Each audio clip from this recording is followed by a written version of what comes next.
আসসালামু আলাইকুম ভিউয়ার্স, সবাই কেমন আছেন? শুরু করেছি মহান আল্লাহ সুবহানাহু ওয়া তাআলার নামে। আজকে আলোচনা করব জমির খুব বেসিক জিনিস সম্পর্কে। আমি সাব ইন্সপেক্টর বাবুল আহমেদ আছি আপনাদের সাথে। আমি বর্তমানে এপিবিএনে কর্মরত আছি। এর আগে ডিবি ঢাকাতে কর্মরত ছিলাম। তার আগে পুলিশ হেডকোয়ার্টারে কর্মরত ছিলাম। তার আগে কুড়িগ্রাম জেলা পুলিশে কর্মরত ছিলাম। আজকে আলোচনা করব জমির কিছু বেসিক দিক সম্পর্কে। এগুলো শিক্ষিত, অশিক্ষিত, মূর্খ, ধনী, গরিব সবারই জানা দরকার। একেবারে বেসিক জিনিস। আজকে আলোচনা করব খতিয়ান সম্পর্কে, বিভিন্ন ধরনের খতিয়ান সম্পর্কে। দাখিলা কি, পর্চা কি, নদী শিকস্তি, নদী পয়স্তি কি, মৌজা ম্যাপ কি, জমির তফসিল কি, চিটা দাগ কি, এগুলো আলোচনা করব। প্রথমে খতিয়ান। মৌজা ভিত্তিক এক বা একাধিক ভূমি মালিকের ভূসম্পত্তির বিবরণ সংবলিত ভূমি রেকর্ড যা জরিপকালে প্রস্তুত করা হয় তাকে বলা হয় খতিয়ান। খতিয়ান হচ্ছে যে কোনো কিছুর একটা আয়না। আমরা পুলিশে জব করি, পুলিশের থানা পুলিশে যারা কাজ করে তাদের একটা খতিয়ান বই আছে থানাতে। খতিয়ান বই দেখলে বোঝা যাবে যে বছরে কয়টি মামলা হয়েছে, মামলাটা কি অবস্থায় আছে, ইচ অ্যান্ড এভরিথিং খতিয়ান বই দেখলেই বোঝা যাবে। জমির ক্ষেত্রেও তাই। জমির ক্ষেত্রেও এরকম খতিয়ান দেখলে বোঝা যাবে যে কয়জন মালিক, কি পরিমাণ জমি, জমিটার প্রকৃতি কীরকম, জমিটার আয়তন কীরকম, এটা জমির খতিয়ান দেখলেই বোঝা যাবে। বিভিন্ন ধরনের সার্ভে হয়েছে, জরিপ হয়েছে, আমরা জানি খতিয়ান প্রস্তুত করার জন্য। প্রথমে ক্যাডাস্ট্রাল সার্ভে, এটা 1888 সালে সর্বপ্রথম চালু হয়। এই সময় ব্রিটিশরা শাসন করত। 1910 থেকে 1920 সালের মধ্যে সরকারি আমিনগণ সরেজমিনে গিয়ে ভূসম্পত্তি পরিমাপ করে যে খতিয়ান প্রস্তুত করে সেটাকে বলা হয় সিএস খতিয়ান। এরপরে যখন ব্রিটিশরা চলে গেল তখন জমি রাষ্ট্রায়ত্তকরণ করা হলো, জমিদারি প্রথা বিলুপ্ত হলো। কত সালে? 1950 সালে জমিদারি প্রথা বিলুপ্ত হয়।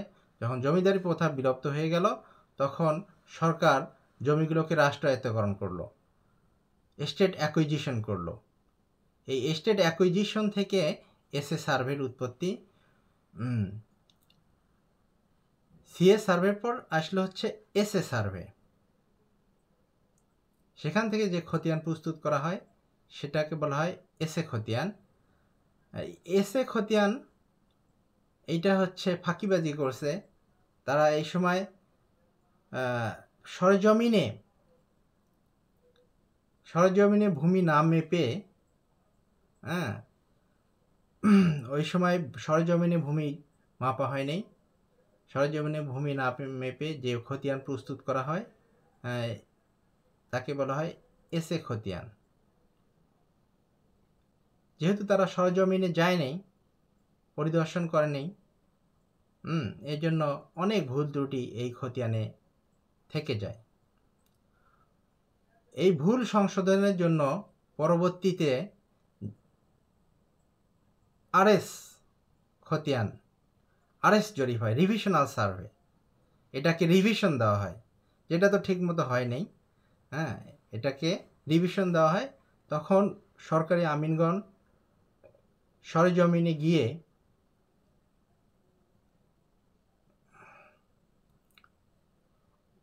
খতিয়ান প্রস্তুত করে।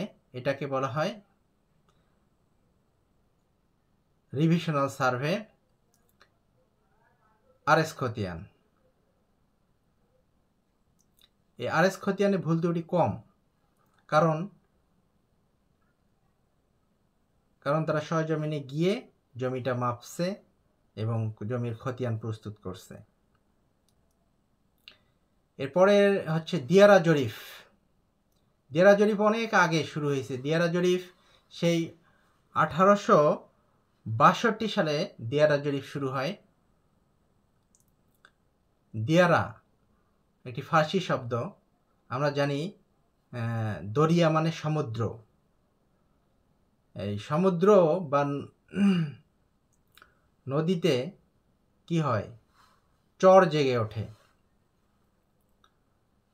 নদীর এক কূল ভাঙ্গে আর এক কূল গড়ে, এটাই হচ্ছে নদীর নিয়ম। নদী ভাঙ্গনের কারণে যারা সর্বশান্ত হয় তাদেরকে বলা হয় নদী শিকস্তি। সর্বশান্ত হয়, শিকস্তি মানে সর্বশান্ত হওয়া। আর হচ্ছে পয়স্তি, যারা এই নদী ভাঙ্গনের চর জেগে ওঠার ফলে নতুন জমি পায় তাদেরকে বলা হয় নদী পয়স্তি। হ্যাঁ,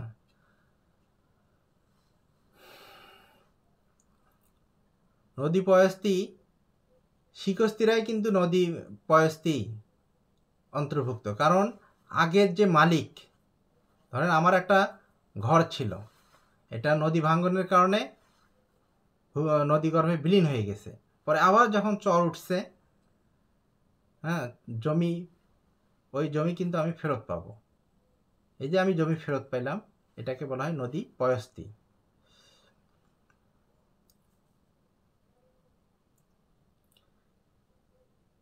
সেই সময় জেলা প্রশাসকের চাহিদার ভিত্তিতে 4টি ক্যাম্প, রাজশাহী, চট্টগ্রাম, বরিশাল, নরসিংদী সহ আরও বেশ কয়েকটি ক্যাম্পের মাধ্যমে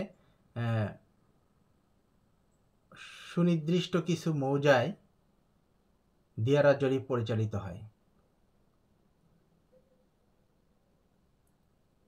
এরপর দাখিলা কি? দাখিলা হচ্ছে আমি ভূমি উন্নয়ন কর দেব, দিলে সরকার আমাকে একটা খাজনার রসিদ দেবে, এটাকে বলা হয় দাখিলা বা খাজনার রসিদ বা ডিসিআর। জমা খারিজ কি? মিউটেশন বা জমা খারিজ হচ্ছে পুরাতন জোত ভেঙে, জমির পুরাতন জোত ভেঙে নতুন জোত সৃষ্টি। জমি বন্টন বা হস্তান্তর হওয়ার ফলে পুরাতন খতিয়ান ভেঙে নতুন খতিয়ান সৃষ্টিকে বলা হয় জমা খারিজ।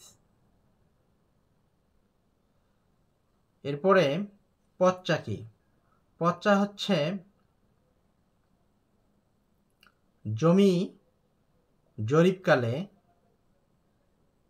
আমিনগণ যে খসড়া খতিয়ান মালিককে দিয়েছিল সেটাকে বলা হয় মাঠ পচ্চা। মাঠে যে পচ্চা দিয়েছিল সেটাকে বলা হয় মাঠ পচ্চা। আর পরবর্তীতে এটা যখন রাজস্ব বিচার কর্তৃক সত্যায়িত করা হলো, সিল সাপ্পর পড়ে গেল, আপিল শুনানি শেষে যে সার্টিফাইড চূড়ান্ত খতিয়ানের যে সার্টিফাইড কপিটা দেওয়া হয় এটাকে বলা হয় পচ্চা। এটার অনেক মূল্য আছে। এটা ডিসি অফিস থেকে দেওয়া হয়, সদর রেকর্ড রুম থেকে। এটাকে বলা হয়, এটাকে কোট পচ্চা বলা হয়। এটার অনেক গুরুত্ব আছে এই কোট পচ্চার। একই জিনিস, কখনো পচ্চা, কখনো কোট পচ্চা, কখনো মাঠ পচ্চা, এই তিনটা আপনারা মনে রাখবেন। এরপরে হচ্ছে চিটা। চিটা কি? চিটা হচ্ছে চিটা দাগ, ক্ষুদ্র ভূমির পরিমাণ প্রকৃতি সম্বলিত যে বিবরণ সেটাকে বলা হয় চিটা। সাধারণত বাটোয়ারা মামলায় প্রাথমিক ডিগ্রি দেওয়ার পর প্রাথমিক ডিগ্রিকে ফাইনাল ডিগ্রিতে পরিণত করার জন্য একজন অ্যাডভোকেট কমিশনার সরেজমিনে গিয়ে প্রাথমিক ডিগ্রি অনুসারে পক্ষগণদেরকে জমি বুঝিয়ে দেয়। সেই সময় তিনি যে খসড়া ম্যাপ প্রস্তুত করেন তাকে বলা হয় চিটা দাগ। দাগ কি? দাগ হচ্ছে সরকারি আমিনগণ যখন ওই যে সার্ভে হয়েছিল তখন গ্রামের চতুর্সীমানা নির্ধারণ করে প্রতিটি ভূমি পরিমাপ করে ভূমির অবস্থান নকশায়, গ্রামের নকশায় প্রদর্শিত একটি সংখ্যা দিয়ে প্রদর্শন করে, এটাকে বলা হয় দাগ। দাগ নম্বর। দাগ নম্বরে প্রতিটি গ্রামের প্রতিটি জমির পরিমাণ একটা নাম্বার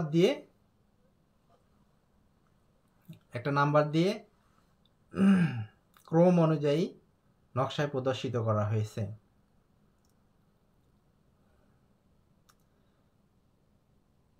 এরপরে তফসিল কি? তফসিল হচ্ছে জমির বিবরণ সম্বলিত, যা জমির বিবরণ বহন করে সেটাকে বলা হয় জমির তফসিল। তফসিলে খতিয়ান নম্বর থাকে, দাগ নম্বর থাকে, ম্যাপ মৌজা নম্বর থাকে, জেএল নং থাকে। জমিটার পূর্ণ বিবরণ তফসিলে প্রকাশ পায়। মৌজা কি? মৌজা হচ্ছে যখন ওই জমি জরিপ করা হয়, জমি জরিপকালে প্রত্যেকটা থানা এলাকাকে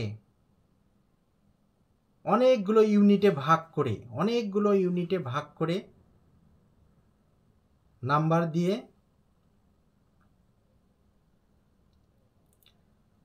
থানা এলাকাকে অনেকগুলো ইউনিটে ভাগ করে যে তখন তারা জরিপ কাজ পরিচালিত করে। সাধারণত একটি গ্রাম, এক বা একাধিক গ্রাম, পাড়া মৌজার মধ্যে অন্তর্ভুক্ত থাকে। ধন্যবাদ ভিউয়ার্স, এই ফলপ্রসূ আলোচনাটি শোনার জন্য। লাইক, কমেন্ট, শেয়ার দিয়ে পাশে থাকবেন। Thank you.